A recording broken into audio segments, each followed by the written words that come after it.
The impossible South African tank killer that fires accurately at 120 miles per hour. Every armored vehicle doctrine, written between 1945 and 1990, agreed on one thing. If you want to kill tanks, you need tracks. Tracks give you the stability to fire accurately. Tracks give you the armor to survive return fire. Tracks give you the cross-country mobility to close with the enemy. Wheels, doctrine said, are for reconnaissance, for logistics, for getting to the fight, not winning it. South Africa read that doctrine, considered it carefully, and then built an 8-wheeled vehicle with a 76mm high-velocity gun that could fire accurately at 120 kilometers per hour and kill any armored vehicle it encountered at ranges beyond 2,000 meters. The international defense establishment said it was impossible. The Rooikat proved it was not. To understand why South Africa built the Rooikat, you need to understand what South Africa already knew. By 1976, the South African Defense Force had been fighting in Angola for a year. They had done it in elands, 6-ton wheeled armored cars with 90mm guns that had killed T-34s and driven Cuban armored columns off the road. They had proven something the doctrine said could not be true. A wheeled vehicle, properly designed and properly crewed, could fight and win against armor that every military textbook said should destroy it. Then came the Rattle. 18 tons on 6 wheels with a 90mm gun that had killed T-55s at Kuvalai and Lamba River across a decade of bush war. Another wheeled vehicle, winning fights, it was not supposed to win. The SADF had 2 decades of evidence. Wheels worked in their terrain. Wheels worked at their distances. Wheels worked for their tactics. But by the mid-1980s, the threat was escalating. The Angolan army and its Cuban advisors were receiving T-62 and eventually T-72 tanks. The Rattel's 90mm gun was becoming marginal. The Eland's 90mm gun was already marginal. South Africa needed a new vehicle, not a tracked tank. A tracked tank required transporters on Namibia's roads. A tracked tank consumed its tracks in the Kalahari within weeks. A tracked tank needed a logistical tail that the SAF could not sustain across a 1,000-kilometer operational area. South Africa needed a wheeled tank killer. The design program that would produce the Rooikat began in 1976 at Armscor, South Africa's state armaments corporation. The requirement was specific. 8 wheels for cross-country mobility. A gun capable of defeating any tank South Africa was likely to face, a fire control system sophisticated enough to allow accurate shooting while moving, a vehicle that could self-deploy 1,000 kilometers and arrive ready to fight. The gun was the critical decision.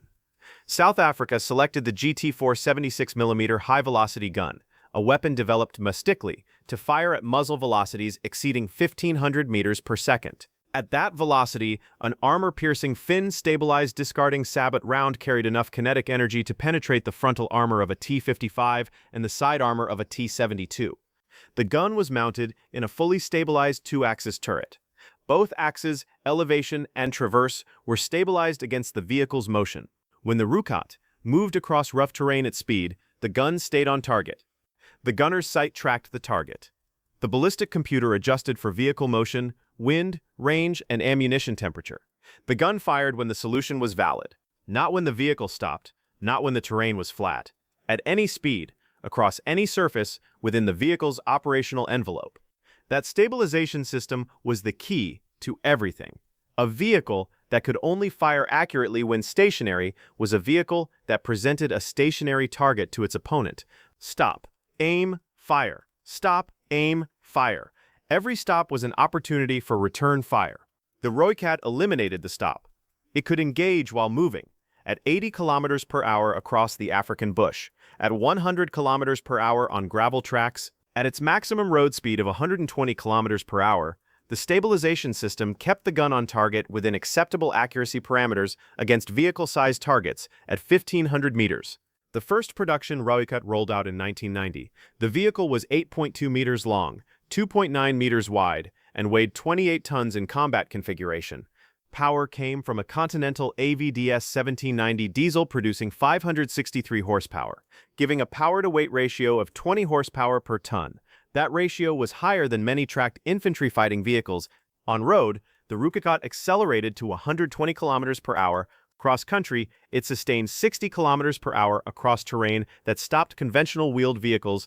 The 8-wheel drive with independent suspension and central tire inflation allowed the crew to adjust tire pressure while moving, optimizing grip for the surface beneath them. The hull was welded steel with ceramic composite applique on the frontal arc, rated to defeat 23mm autocannon rounds across the front and 14.5mm heavy machine gun fire across the sides. Against tank guns it offered no protection. But the Rooikat was not designed to survive a tank gun hit. It was designed to never receive one. Speed and range were the Rooikat's armor.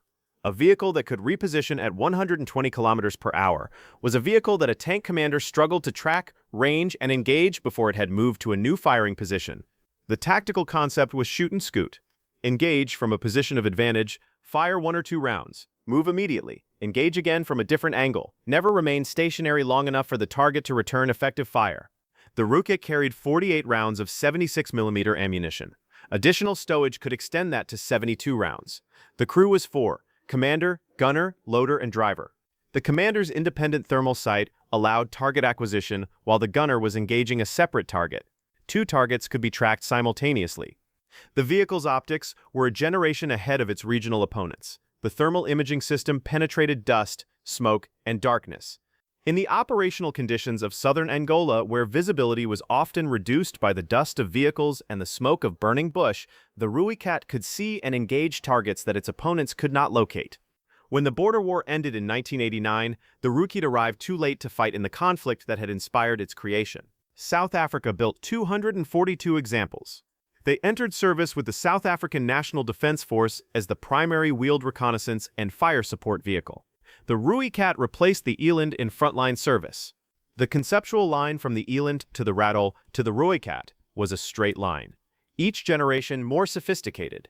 Each generation more capable. Each generation built on the same fundamental South African understanding. In their terrain, with their logistics, against their opponents, wheels beat tracks. The Rooikat's most significant combat application came not in South Africa, but through its conceptual influence. When NATO nations began designing new wheeled combat vehicles in the 1990s, the problem of stabilized gun systems on wheeled platforms was well understood. The French AMX-10RC had experimented with it. The Centauro had refined it. The Rooikat had proven it at scales and in conditions that European test ranges could not replicate. South African engineers had fired stabilized 76mm rounds from a moving vehicle across the corrugated late dendrites of Namibia, against paper targets at first, then against condemned armored hulks. The data they accumulated on the relationship between vehicle speed, terrain roughness, stabilization system response time, and first-round hit probability became the basis for understanding what stabilized gun systems on wheeled vehicles could and could not do. The answer was that they could do considerably more than doctrine had predicted. The Rooikat remains in active South African service. Upgrades have extended its service life. The fire control system has been modernized. The ammunition has been improved. Proposals for a 105mm gun variant were developed and tested. The vehicle's fundamental architecture, 8 wheels, stabilized gun, high power-to-weight ratio, remained unchanged because it was correct from the beginning. In the context of the modern battlefield, the Rooikat's relevance has increased rather than decreased. Artillery-saturated environments like Ukraine reward vehicles that can move fast, engage from unexpected positions, and reposition before counterfire arrives. A vehicle that fires accurately at 120 kilometers per hour and then accelerates away is a vehicle ideally suited to a battlefield where the pause required to aim and fire is the pause that kills you. The South African Defence Force understood this before anyone else. They had learned it in Angola, where the SATF's wheeled vehicles had consistently outmaneuvered and outfought tracked opponents that doctrine said should have won every engagement. They had built the Rooikat as the final expression of that understanding.